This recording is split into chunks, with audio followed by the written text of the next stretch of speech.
Good evening and welcome to the news at 10. His Majesty King Abdullah, the Supreme Commander of the Jordan Armed Forces Arab Army, highlighted the importance of enhancing partnership among security and military agencies in the world. The King stressed the need to unify international efforts to combat terrorism, extremism and crime during a meeting with directors and heads of security agencies delegations of the Association of European and Mediterranean Gendarmeries and police forces with military status. Gendarmerie Director and Commander of the Special Police Major General Hussein Hawatmeh briefed His Majesty on the Gendarmerie's strategies and programs that will help boost its organizational and operational capabilities. His Royal Highness Crown Prince Hassan bin Abdullah stressed the need to assess drug prevention and treatment programs during a visit to the Anti-Narcotics Department. He said a comprehensive prevention strategy should be drafted and implemented to address the problem of drugs. The Crown Prince said awareness raising on the dangers of drugs should be done through media and social media outlets. Prime Minister Al-Mulki said the Financial and Economic Reform Program is a national program that aims at achieving economic stability, reducing indebtedness and budget deficit. During a meeting with board members of the Amman and Jordan Chambers of Commerce and trade sector representatives, Mulki voiced confidence that the implementation of these reforms next year will stimulate the economy and address financial challenges. During the visit, the Prime Minister also inaugurated the Electronic Government Services Unit at the Amman Chamber of Commerce. Separately, the Prime Minister checked the various public agencies' preparedness for winter in a visit to the Higher Council of Civil Defense, CDD. Mulki said he was proud of the advancement, equipment and readiness of the security agency.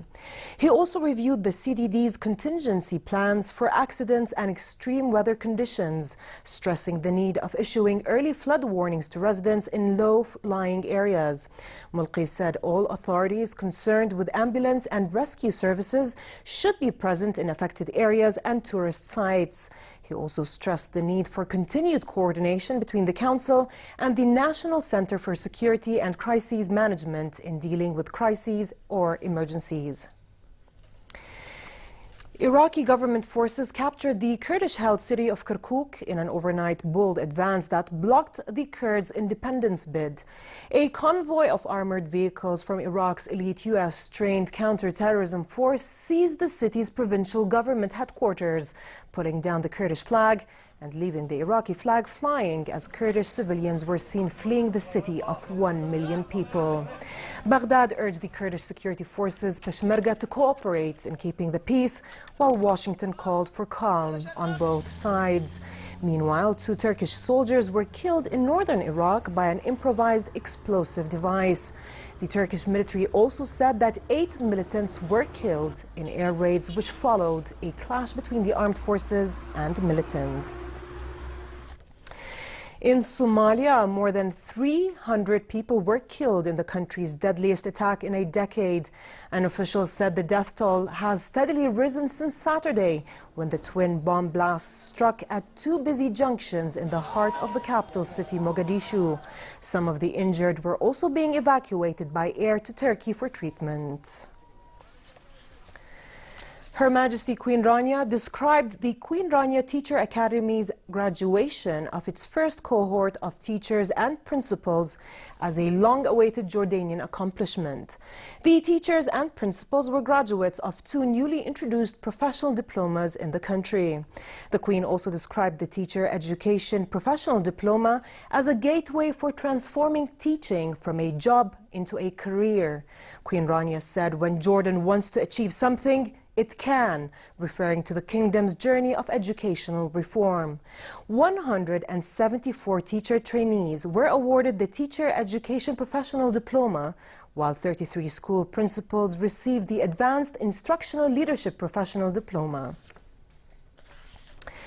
In sports, Russia's Vladislav Diolin and France's Anouk Jobert climbed their way to speed season titles at the IFSC World Cup Xiamen in China.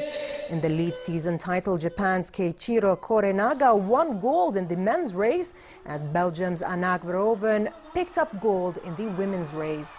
Jolin had needed to reach at least 4th place to win the season's title, but managed to outdo even that with a personal best climb of 5.53 seconds on the 15-meter speed wall.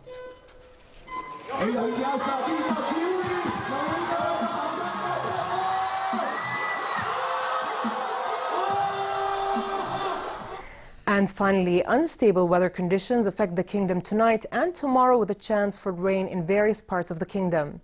Amman can expect a high of 23 degrees Celsius tomorrow, while the Gulf of Aqaba should enjoy moderate conditions with a high of 30 degrees, northerly moderate winds and slightly choppy seas. With this, we come to the end of tonight's news. I'm Dana Abu Sham. Thanks for watching and have a good night.